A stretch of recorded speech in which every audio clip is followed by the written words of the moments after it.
So hello, I'm Thomas Watson, and this is Rev Up Module 9. We're talking about the listing agreement today, and we're going to do a detailed review of a line-by-line how to fill in the blanks for the residential listing agreement. Of course, I'm one of the owners here at Realty One Group. I'm also the BIC of the Indian Land Office, and I'll be your host, teacher, whatever you want to call me, for the Rev Up Sessions.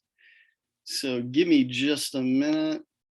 Sometimes I'll pause and see if anybody else is ready to be, is trying to get into the Zoom. All right, I think we're good. Okay, so some of the topics that we may get around to talking about or may not, depending on the time. Usually this is an hour-and-a-half module, but we're trying to streamline, get you out of here faster so you can be about your business, and then let you get with your mentor or BICs later for any follow-up questions. But seller representation agreements, and oh, by the way, anytime you want to screenshot what I'm showing up, we don't give out the PowerPoints, but go ahead and screenshot, make notes, whatever you want to do. To jog your memory, I would highly recommend some of these images that you would screenshot it. And all right, so agency disclosures, MLS listing forms, which the ones I have, I'm not sure if they're up to date, but you can go in Canopy and get the MLS listing forms. And what I mean by that, I think this is the data sheets, not the form we're going to talk about today. Seller disclosures are part of the listing agreement, counter offers, multiple offers.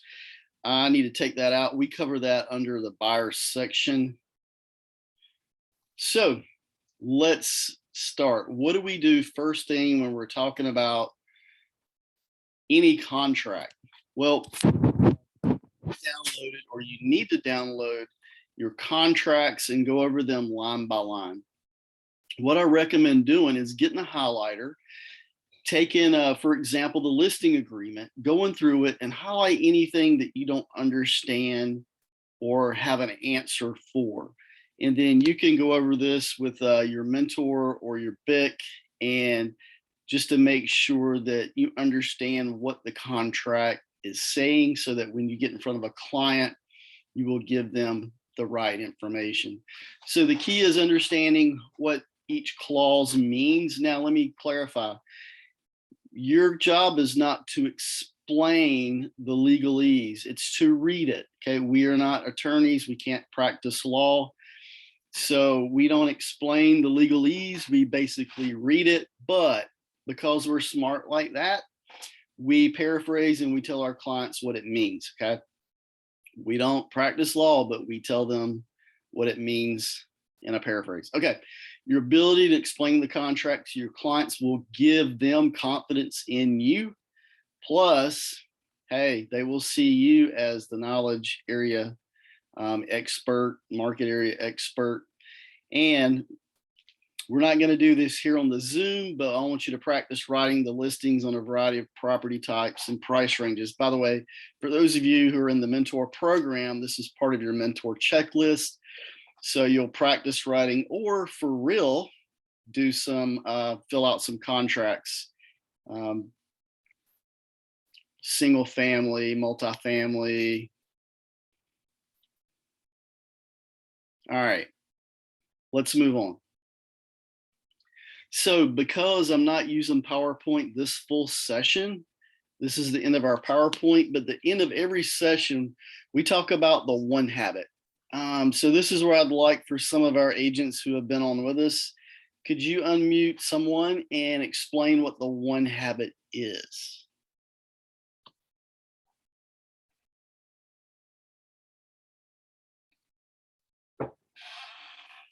All right, I'm the only one awake this morning. Nelly, you gonna take a stab at it? I use circle of influence. Yep. So go ahead. Good. Sorry. Reaching out to your social circle of influence, making calls, and create building relationships. Yep, that's exactly what we're doing here. So the one habit is kind of the simple formula for helping you build your database. So not going back to module, I think 3 it is, but your database is this is your livelihood. So if we don't have people to call, people to connect with, we don't have contracts to write, we don't get commission checks. So a simple formula to help you each day is, if at a minimum, you would make 3 phone calls, or I don't care if you meet them in person, but meet 3 people that you don't know that you want to do business with. Add those 3 people to your CRM or database, and then write 6 handwritten note cards. 3 of those would be to the 3 people you just met. So you're going to get their address during that conversation, email, phone number, hopefully all those. And then you're going to pop a postcard in the mail so that they see that follow-up. They know, hey, oh, this guy, this gal, they're on the money. They're wanting to connect, and they're providing information that is of value. So 336. The other 3 note cards would be people that are already in your database, or that you already know that you just need to reconnect with because you haven't spoken to them or sent them anything lately. So 336, that's it. And imagine, so if you do this 3 days a week, that means you're going to do what? 18 note cards, right? 18 times 4 is how much? I think it's 72. So even at a minimum, if you just put 15 minutes to this, for you that are slow writers, okay, 30 minutes.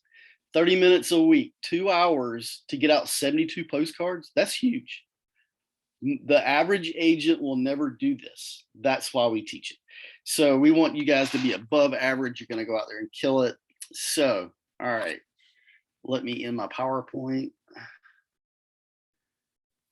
And let's see. Stop. Give me a second here. I got a bunch of stuff up. All right. Somebody tell me when you can see the exclusive right to listing agreement form. You can see it. All right, great. Is it full screen for you guys? Can you see from margin to margin? Yeah. Okay, all right, good. Okay, so this is, if you look on your NCAR form, sorry. If you look down at the bottom right of the form, you'll see the date. You always want to make sure you have the latest and greatest contract.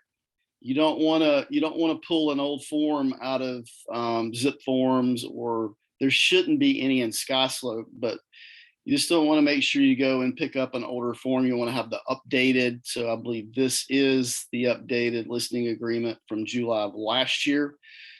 So let's go ahead and get started. So this is a copy of the listing agreement that I created last year for a friend selling their house. So what we have is the exclusive right to sell listing agreement. By the way, if you have a question, just jump in and ask. So anytime you see anything in bold or parentheses, it's something you need to consider. So right under the title, it says consult guidelines form 101G for guidance in completing this form. So if you go back into Zip Forms or SkySlope and pull out this 101G, it'll tell you how to fill out this form. Hey, easy, right? So the form reads, this exclusive right to selling listing agreement is entered into between. Now, this first line up in the first paragraph is going to be your sellers. Of course, you can see it says sellers, and even in parentheses, seller. If it is a married couple or 2 people that are going to be buying the house, listing the house, 2 people are on, whoever's on the deed needs to be on this line. So what I do is put the full legal name, separated by a comma. If they're married, I usually, and I didn't do this here, but I would come out in parentheses and just write married parentheses. That way I remember, so that the information that goes to the attorney, I remember to tell the attorney they're married. A lot of times now the attorneys will send the seller info form straight to the seller and ask them to identify if they're married, separated, divorced, etc. But anything that helps the attorney, just remember that. Okay, so you're going to put the seller's name here. What I mean by full legal name is the first name, the middle initial, and the last name. That is a minimum of a legal name. Now, if you have the full middle name and suffix, go ahead and put all that in there, because it will help identify the person during a title search or whatever. But at a minimum, first, middle initial, and last name. Well, what if they don't have a middle initial? Then it's okay. You're not going to have a middle initial. And then the firm name goes in the second line. So remember, Realty One Group is our franchise. Revolution is our firm. So you want to make sure you have the full name, Realty One Group Revolution, and that needs to be on all your branding, all your marketing, everything you do. It's the full name. All right, so moving down, there's another box that says note. All right, so I'm not going to read through this, but I want you to make sure you go back and look at it yourself, because it gives you some vital information if the person who owned the property has died. Okay, so some examples of what you might encounter, they've already given you some ideas of how to handle that type of situation. So just know that. Okay, we're going to move on down just before term of agreement. Again, there is bold print above it.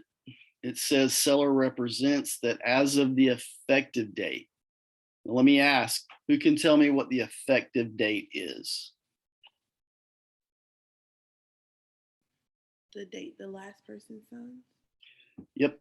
The date the last party on the agreement signs makes it the effective date. So if me and you are, if I'm the buyer and you're the seller, and let's just say you sign today and I sign tomorrow, the effective date is tomorrow. Okay. All right. That the seller is not or will not be, if the property is current listed, a party to the listing agreement with any other real estate firm regarding the property. So as of the effective date of this agreement, this seller is representing that they are not in agreement, any agreement with another firm.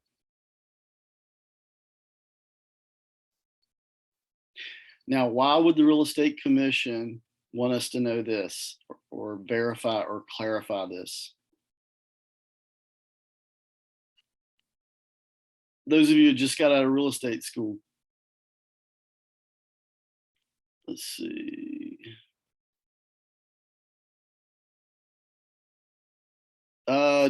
Jessica, South Carolina, we're only doing North Carolina forms on Rev Up for now, because that is our primary state. Actually, that's not the only reason. So part of the reason for the Rev Up program is it is our mechanism to get agents trained according to NCAR or NCREC, so that we have done the minimum instruction and training needed for you to come out of PB status. Does that make sense? So at a different time, we can go over the South Carolina form. Okay, all right. Okay, so you don't want to go into agreement with a client who is already in an agreement with another firm. We can't do that. We're going to get in trouble. So this is another way of, if we read this, to make sure that we ask that client, hey, before we list your property, have you signed anything with any other firm? And then, by the way, we need to give them a copy of Working with Real Estate Agents disclosure and have them sign it. Okay, so real estate commission is helping you out a lot here. by way of North Carolina Association of Realtors. All right, the term of agreement number 1, we need to check one of these 2 boxes under A and B. The effective date is usually what you're gonna X here, but it says that the property is currently listed for sale exclusively with another real estate firm. Seller represents that the current listing agreement expires on blank. The effective date of this agreement shall commence immediately upon the expiration of the current listing agreement. Now, that's on a case-by-case scenario that you would need to talk to your BIC if that were to happen. We are not to go out and try to solicit someone who is under contract with another firm. There are some exceptions, and that's what this is for.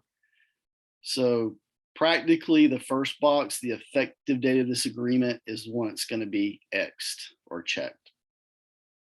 And then subset C, you want to make sure you see this other blank here. This agreement shall terminate on 11:59 p.m. on such a date. So you have to have an expiration date. How far do you go on a listing agreement? Well, when I started real estate, all of my listing agreements were for 12 months. Because back then, I mean, it might take 4 to 6 months for a house to sit on the market to sell, believe it or not. Now, I actually, unless my client has an objection, these are going to be for 6 months. Okay. What I don't want to do is make it so short that I have to go mid-transaction and extend my listing agreement. I haven't had a client push back on 6 months. However, if you want to do it 3 months, I mean, in this market, you just got to remember that you don't want this to expire. You're going to have to go and extend it. All right. Number 2, this is important. We want to make sure we identify the property that we are going to list. So you want, at a minimum, you want the address, the city, the county, and the zip code. And again, we have another box with a blue highlight that gives us some hints here. Governmental authority over taxes, zoning, school districts, utilities, and mail delivery may differ from the address shown. How many of you have lived or sold or been in an area where the resident address and the tax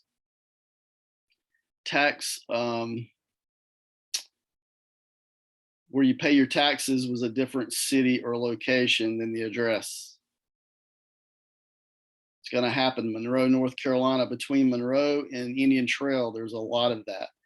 There's a lot of Monroe addresses with Indian Trail tax location and vice versa. So that's just one example. All right. And as always, at the bottom of each page, you as the agent need to initial and your sellers need to initial. All right. Any questions on page 1? I'm going to send you a copy of this when I'm through with the training, by the way, just for your reference. Okay, moving on. Page 2. All right, so up at the top is a continuation of page 1 with the legal description. Now I'm going to spend a little bit of time here. Notice what I've populated. I've missed one important, and it probably was because sometimes with zip forms, when I use it, it doesn't auto-populate for me. But who can tell me which line is missing information?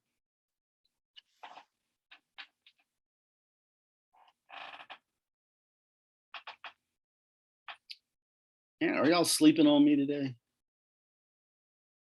All right, let me go through it. Okay, you see the first bullet point? At a minimum, you need the subdivision name, okay? I will tell you why, because in a zip code, there can be subdivisions with similar or like names. And this is going to help everybody in the process, especially the attorney when they go collecting HOA documentation. So you want to have the full name of the subdivision or condoplex. The next bullet line is the PIN or PID number. Who knows what that means? That's the parcel number. Parcel identification number and the property identification number could be one and the same, could be different. But I would recommend you look for the PID, property identification number. It's going to be like a 000-00- whatever. So I missed that here in this form. So, make sure you don't miss that. The third bullet point, this is important. It says other description, and I wish they would just put legal, but it's all legal, right? All of this information is legal, but the other description specifically pertains to the legal description as defined in the tax record. Sometimes it's the house number and street. Sometimes it's just a lot number. It just depends on the developer, how they listed it. But anyway, and then the last thing is the property and deed book, property book number and page number. Very important. This is where the property is going to be found at the Register of Deeds office in deed book 4093 on page 1. So at a minimum, 1, 2, 3, those are the 5 blanks that need to be filled in. Any questions on that? This trips up a lot of agents. So if you get that part right, at least you're going to be good with the attorney. And that's a good thing. Okay, fixtures and exclusions. We're not going to have a class on fixtures or exclusions. But again, you guys, they give you the list of what that is. Now, will we oftentimes encounter a fixture or an exclusion that's not on this list? Oh yeah, because people are creative. So you just want to make sure you know the difference between a fixture and an exclusion. How do you know when a fixture is a fixture? The simple definition. Who can tell me? When it can't be removed. When it can't be removed. I'm driving. I have to get my coffee, so I'm sorry, but yeah. Oh, you're good. When it can't be removed. Well, I can take an axe and I can remove anything. But I know what you're saying. Asphyxiated. It's hard to explain, but I mean, in my head, it's just like when it's unmovable, like you cannot, easily just pick it up and like move it, like a mirror, like a mirror. You can actually take that off and put a new one if that's what you prefer to, take to the next place. But I don't know. I can't explain it. Yep. No. So let's go back up here.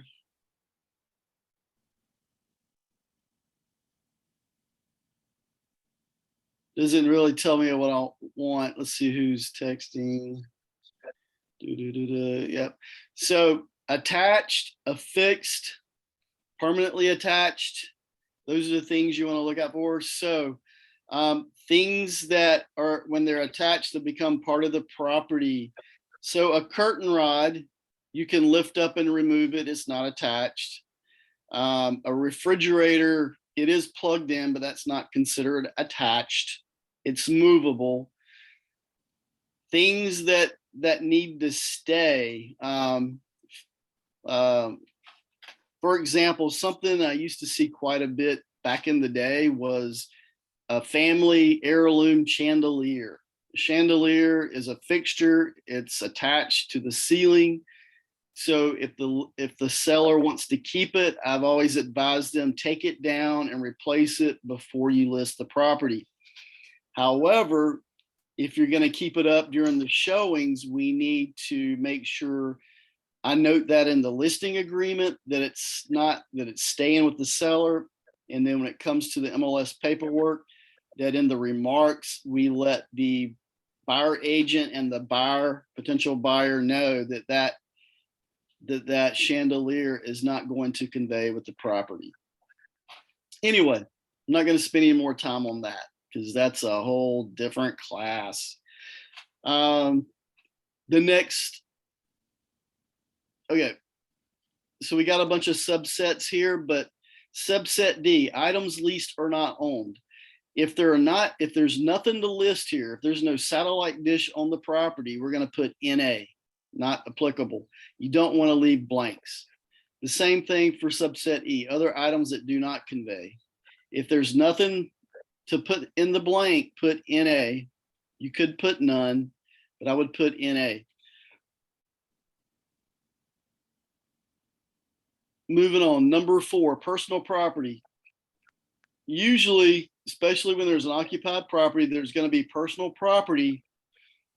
The reason for this number 4, it says the following personal property present on the property on the date of the offer shall be transferred at buyer to no value at closing. This is where we're going to put a refrigerator, washer, dryer. In this particular occasion, there was a place set out back, which I included because they didn't want to keep it. They wanted to give it to the new homeowner who didn't want it anyway. But anyway, that's where you're going to put personal property. And then there's another note box that says any personal property that will be a part of the sale should be identified in this paragraph. However, look, this is key, guys. Buyer is advised to consult with buyer's lender to assure that the personal property items listed above can be included in this contract. Recently, I've got a house that's going to close next week. And in that contract, my buyers wanted 2 ATVs that were in the garage. Now, the ATVs are worth about $6,000-7,000 a piece. So the lender is going to look at that and say, oh, that could affect, there's value here that's going to skew the value of the property. So we don't want it to be included. So we had to go back and extract or take off the ATVs and do an addendum, which is okay. That's the way to do it. So you don't know until the lender is notified, but just remember, if you got something of higher value, you might not be able to put it in the personal property section. You need to consult the lender. All right, home warranty section number 5. This is real easy. Either the seller agrees or doesn't agree to pay for a home warranty. So you got to check one of these boxes. Don't leave them blank. If they're going to pay for the warranty, the cost is not to exceed. Now, you don't want to get to the closing and have an argument where the buyer bought $1,000 home warranty and now wants the seller to pay for it. You're going to put a limit on what the seller is willing to pay for a home warranty. And if the home warranty company gives a marketing fee back to the firm, you got to disclose that here in the second blank. Any questions? Okay, we're going to move on pretty fast. Number 6, the listing price. Really important. You've already done your market analysis. You've already talked to the seller, and you both agreed, the sellers agreed that we're going to sell the property at $295,000. That is going to be the price. And we know that we're going to take cash offers, conventional offers, and if anything else applies, you will check the box. Now, once your client has agreed to this listing price, you as the agent cannot change it without their permission and signature on a different form. So just remember, it's important. This is what you're going to list the house for. Firm's compensation, you don't want to mess this one up. So 6%, 3% to the listing agent, 3% to the buyer agent, or whatever that percentage is going to be. But you put the gross amount, at least this point in time, you're going to put the gross amount that's coming to the firm, and then our firm will pay out the buyer agent side of it. Any questions on that? All right. The next blank is down here under compensation subset 3, B3. If the circumstances set out in 1 or 2 above have not occurred, which is a ready, willing, and able buyer, if the property is sold, conveyed, if within 90 days after the expiration date, or protection period, seller either directly or indirectly sells, options, exchanges, conveys, or transfer the property to any person with whom seller, firm, or cooperating real estate firm communicated regarding the property during the term of this agreement or any renewal thereof, provided the names of such persons are delivered or postmarked to seller within 15 days after the expiration date.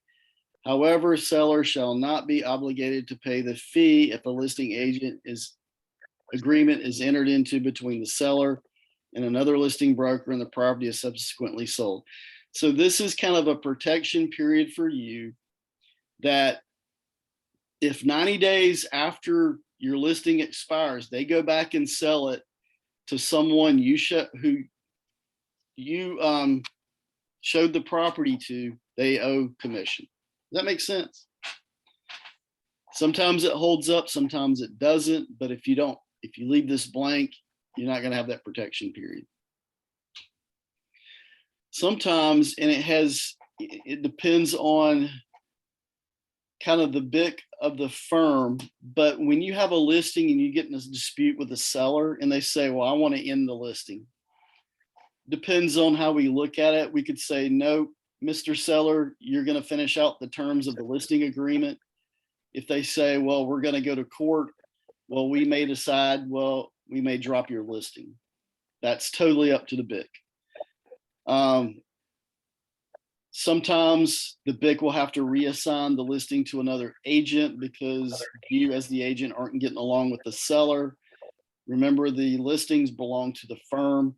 So this 90 days would help that BIC make a decision. So if the seller ends the agreement with you and then they go out and sell the house to somebody that you brought to them, then they owe you a commission. Doesn't always mean you'll get it, but all right. Moving on, number 8, cooperation with compensation to other firms.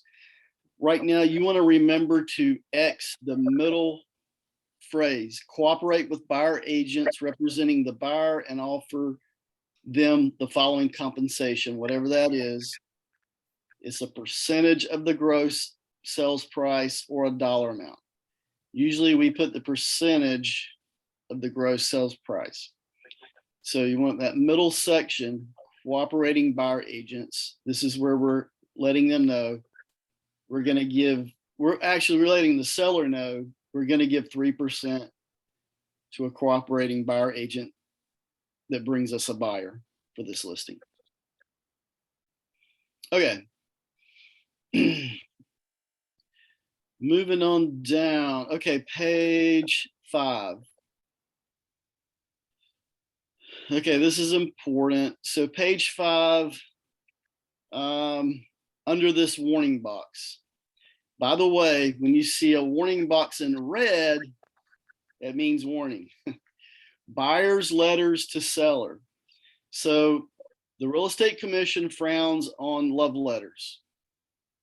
Okay, I don't know if you've been in real estate school recently, you've heard this. That's when a buyer sends a letter to the seller appealing to all of their senses. We really want to buy this house. We're the right buyer for you. We love it. We love you, whatever. Those are discouraged, and we won't spend any more time on this. This will be a big situation individually if you need more information. But right under that, it says initial. Seller acknowledges that seller has been made aware of each firm duty described above in this paragraph. So the duties that were described above in number 9, firm duties, this is where your seller is going to initial, or sellers. Okay, so this is not the completed listing form that I actually have my clients sign. I didn't want to show that, but the initials would go here in these 2 blanks. Marketing, number 10, commencement of marketing. Okay, either the marketing is going to commence at the time that it's ratified, but here, if it's different from the date it was signed, you're gonna put that date here under subset A. The firm is authorized to commence marketing the property described below on blank. Firm is obligated to present to seller any offers on that property that may be submitted to firm prior to the marketing date. Now, in what situation would we put a marketing date here? Coming soon. Coming soon. Coming soon. Thank you. Appreciate that. Coming soon. And that's a whole different talk as well, but this is where that's going to go. So so we can get through this particular form, let's move on. Number B says marketing authorization, initial public marketing or office exclusive, but not both. So if you're doing an office exclusive, you've already talked to the BIC about this because that is a BIC situation, approval. But public marketing, you would, as the listing agent, you would want to put your initials here. And then under that, how are you going to market? This is where we agree with the seller on how we're going to market their property. The first box is coming soon advertising.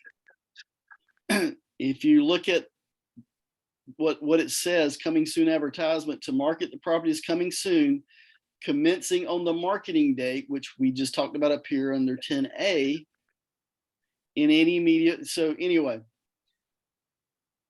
you would, if you're doing a coming soon, that box would be checked as well. And then the last, in that same paragraph, it says the status of the listing shall be changed to active on. That's the date that it comes out of coming soon. All right, so let's move on. So if we're gonna put a sign up, we need to have this box checked. If you don't know if you're gonna do an open house or not, just check it so it gives you the option of doing that. You may want to do it because it's a good lead generation activity. Advertising other than on the internet, I would always check this because you're probably going to be advertising by social media. Internet advertising, check that box. That's just disclosure, letting your seller know this is how we're going to market the property. All right, we're going to move on down. Office exclusive. What is an office exclusive? An office exclusive is when you list and market a listing only within your firm. And these are special situations. 99% of the time, it's advantageous to the seller to market their listing to the full MLS, right? But if you bring your own buyers, or a lot of private firms, they use this because they bring buyers to their own listings. Anyway, this is where you would check or initial and follow the directives here. And we're not going to talk about office exclusives, but again, just know that's where you would initial. All right, moving on down, you need to check subset C, a lockbox. The seller does or does not authorize the firm to place a lockbox. This is important because if a dispute comes up later and this is not checked, you could get in trouble. So make sure you check does or does not. If they don't authorize it, then you got to figure out another way to access the property. And usually that's where a seller wants the listing agent to be there for every showing. I don't recommend that. It's a tough one. Seller acknowledgements, no blanks here. All right, moving down to page 7, I believe. Yep, 7. All right. Under number 11, always, and this should be automatically X'd, earnest money. Our firm does not maintain a trust account. Most real estate firms today are moving away from managing trust accounts. Now, if for any real estate firm that manages properties, you have to have a trust account. A lot of firms are making those a separate entity for liability reasons, but we don't hold earnest money. Our attorney holds earnest money. If the buyer's firm holds earnest money, you would either tell them to hold it with them or the attorney. I'd highly recommend you tell them to hold it. The earnest money is directed to the attorney, because when the attorney holds the money, that's the neutral party. All right, number 12, seller representations. How do you know if the seller has owned the property for a year or more? You can look at the tax record, you can ask them, but I would verify it on the tax record. When did they buy the property? If it's an investment, it's an investor and they don't own the property, that would go there. Anyway, check one of these blocks. Under B, bankruptcy, you need to ask them these questions, point blank. Mr. Seller, are you under bankruptcy protection under United States law? No. Okay, thanks. Are you contemplating seeking bankruptcy protection under the term of this agreement? Nope. Okay, thank you. Number C, the property has legal access to a public right of way. If access is by private road easement, if there's a private road or easement, this is where you'd check is or is not a maintain an agreement regarding the maintenance such. So if it's private road and an easement, the lender may require you to add a private road agreement. So this is where you would say yes, or it is or is not an agreement regarding the maintenance of such a private road. If there's not an agreement, probably gonna have to get with the attorney on that. And I know I'm opening a lot of can of worms here, but I want you to know, should you hear those phrases, this is where it applies. Everybody still with me? All right. Yes. Subset D only applies if it's a manufactured home. Okay, if you don't know if it's a manufactured home, you gotta do some homework. Subset E, owners association. There are several places on contracts where you gotta identify HOAs, and the first one is in the listing agreement. So you're gonna put the name of the firm or HOA, you're gonna put their address, you're gonna put how much it is, you're gonna put whatever information you have. Okay, so I have all that listed here. Subset F, receipt of forms. I recommend you give sample forms, but if you do, check it. If you don't, leave it unchecked. Page 8, when it comes to flood hazard disclosure, how do we know if a property is not located in a flood zone?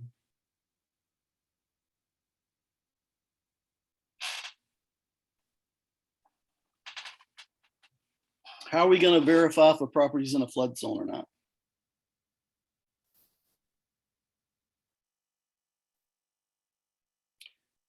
You check the FEMA website. Check FEMA. Okay, thank you. Who else can we check with? You can call your insurance company agent to see if they could pull the information and let you know.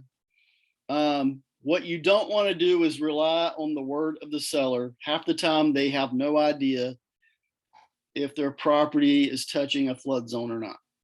Can a surveyor do that as well or no? It may be notated on a survey, but again, I would go back to so as a firm, we had a guy with Goose Creek Insurance. He hasn't been on in a while, but we could call him and he could look up the properties and tell us if they were in a flood zone or not by their standards. Okay. And not only that, if the property, if it is in a flood zone, if it's still insurable. So that's something you'd want to look into, especially if you have a doubt about it. Synthetic stucco hardly ever applies here, but if it does, this is the blank that you would fill out. Termite bond. You may or may not know what a termite bond is. I think I went a couple of years without knowing what a termite bond. Basically, a termite bond is an agreement between a seller and a treatment company on treating the house for termites over a period of time. So these usually are like a year at a time. They'll come out twice a year for X amount of dollars and spray for termites. Ask your client if they have one of these and they can produce it, because if there's an issue later about termites, then you have the documentation to show that, oh, it's been treated. Number J is important: current liens. What do they owe on the property and to whom do they owe? You need this minimum information: lender name, balance, lender phone number, lender address. Where can you get this information? Most times on their premium they get in the mail or whatever it is. They can look it up. It's usually easy to get this information. But the attorney is going to need this to verify payoff. You don't want to wait until the end when you're at closing, then you have to extend closing because they didn't have the proper information to request payoff from the lender. All right, moving on down. Under subset K, lease. If the property has been leased or is being leased during the time that you put it on the market, that's something you really need to know. Because if it's subject to a lease, that lessee could have a claim on the property that could cloud or obstruct the closing of the property. So again, not going to go into details here on that, but that's something you need to know. If there is a lease agreement on this property, then talk to the BIC before you list that property. FHA appraisal, ask them this, and really you need to just, when you're in front of your seller, you have this form in hand and you're going down line by line. Ask them if there's been an HA appraisal performed on the property within the last 4 months. Now, this will come into play when, if you know, you can look on the MLS and see if it's been previously listed. That's when you want to ask this question. But I would ask it anyway. Under special assessment, subset M, that needs to be none or whatever the special assessment is. Who can tell me what a special assessment is? Is it like a certain type of tax? Not really a tax. Kind of look at it that way. So here's one example of when there might be a special assessment on a property. The first house I purchased was a new build in a subdivision. Well, when we signed closing papers, they disclosed to us, well, before closing, that within 6 to 12 months after we closed on the house, we would have to pay a special assessment up to a certain amount of money. So what that is, the developers are going back and charging the homeowners what it's the cost of building out that community that they didn't have the billing for at the time of the sale of the properties. Does that make sense? So if they promise to put a park in that neighborhood and it's going to cost them X amount of dollars, after that park is finished, they're going to go back and spread out the cost of that park among the homeowners. It could be $100 a month. It could be $1,000 a year. Could be whatever. I think for us, it was about, we knew there was an additional $3,000 to $4,000 we were going to have to pay as a special assessment because the community had not been built out. So that's one example. If it's an old community and the city comes in and does some work, they could, send the cost onto the homeowner, spread it out over 100 homes. It's usually a few dollars.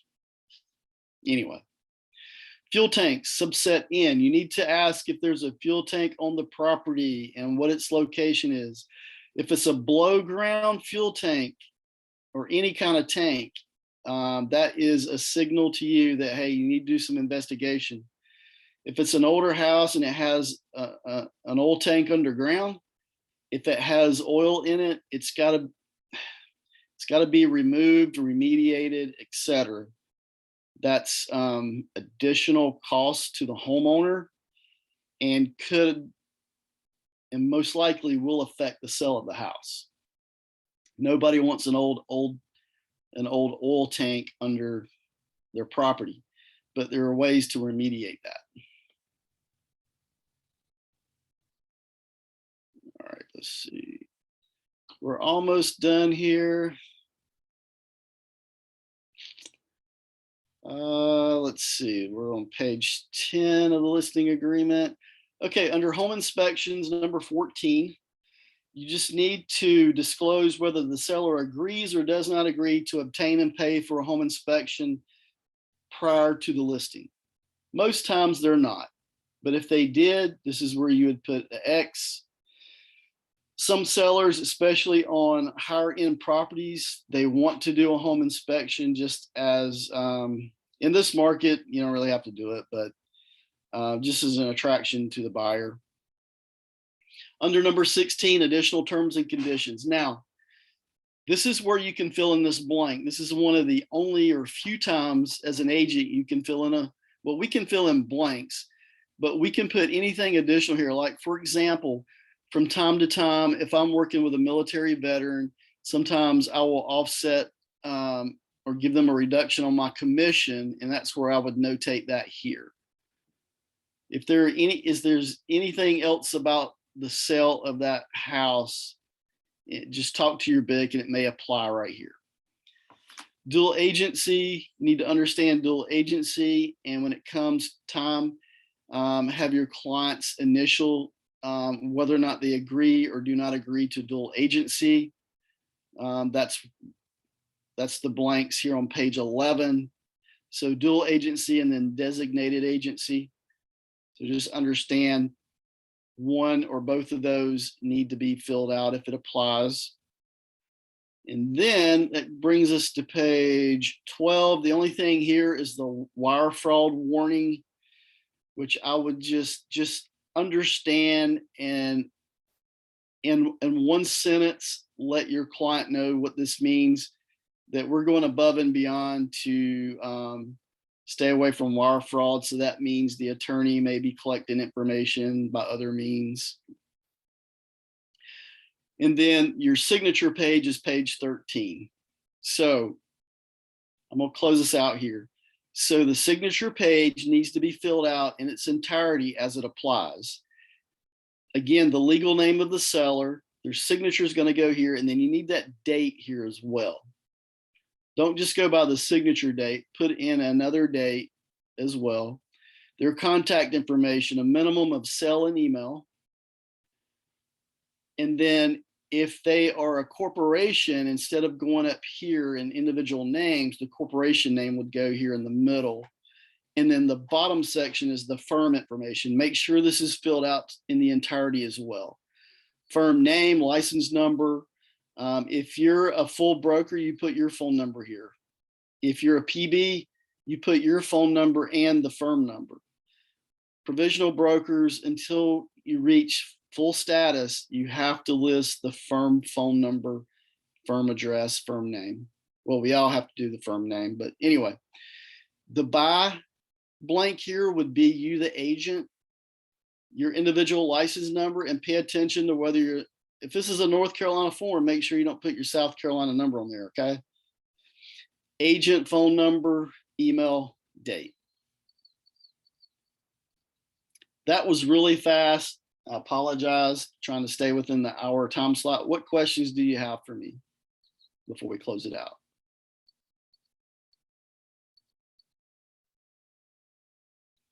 Was going through this form in this fashion helpful? Yes, it was. It was good to break it down. Okay, thanks, Justin. Well, when I started out as an agent, what I really needed was a template. Even if, you know, if it was a lot of times, some things on these blanks, it'll depend on the type of listing that it is, but at least if I knew what went in the blanks, it helped me a lot. So I'm going to send you guys a copy of this real quick before we go. Let me show you 3 other forms.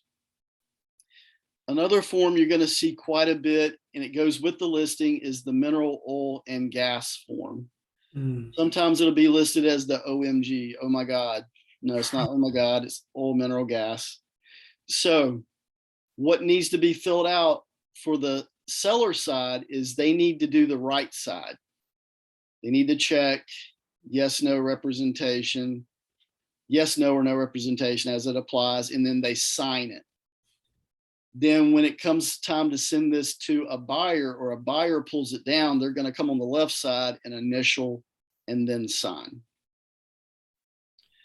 All right. And does everybody know what this is for? Yeah. If mineral rights and or oil and gas rights can be severed from the title to real property, you can read that. That's all it's about. Okay. Residential property disclosure, another biggie, goes with every listing, right? This is seller disclosure required. Who has to fill out this form? Well, let me say this.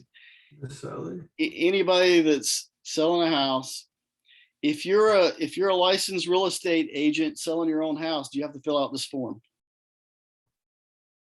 You assist them?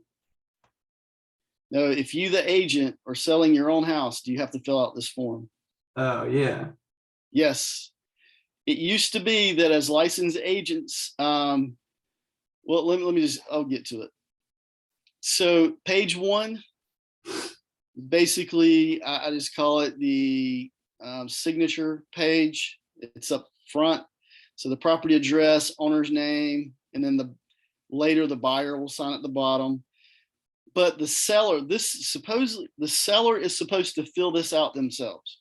From time to time, we'll have to help them. But just remember, it's required by the state for the seller to disclose the condition of their property at the time of the sale. So they're going to come line by line and either fill out the blanks and check the appropriate box that matches up with that line. Yes, no, no representation. Now, a homeowner can go down the whole no representation and sign it if they want. That's their prerogative. A lot of people who own properties, lease properties, rental properties, they're selling, they're going to say no representation because they did not live in that property. However, if you've got a property that somebody is living in currently and they sign no representation, that's going to be a red flag to the buyer. They're going to want to know, well, they've been living in the property. They should know what's going on with it. So just educate your clients properly. This needs to be filled out. I mean, I would try to get them to fill this out. Yes, no, not just no representation. If you're a licensed realtor selling your own house, you cannot fill out no representation. You must check yes, no, yes, no, yes, no. That's required by North Carolina Real Estate Commission. Guess why? Because we're licensed professionals. We have an edge on the regular citizen, so they want us to fully disclose. All right, so just remember it's 4 pages.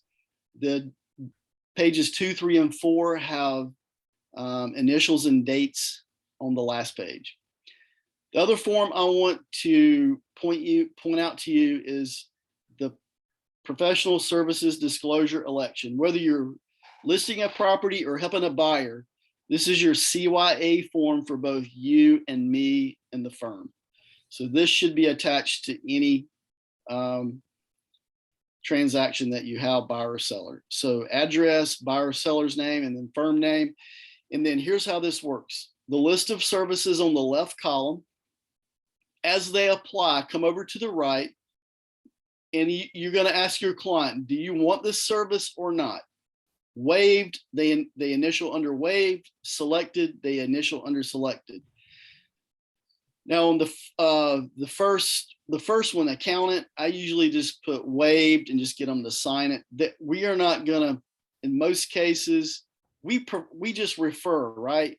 We don't tell people who to work with. We refer or provide information. But if we do provide the information, and we're going to help them in the transaction with that, then they initial waived or selected, and then the name of the provider. So that means you will have an appraiser if you're a buyer. If you're buyer and seller, you will have an attorney involved, home warranty inspections. as they apply, have them waive it or select it and then fill in the name of the provider. Ordered by would be your name or your transaction coordinator, whoever coordinates that service for them.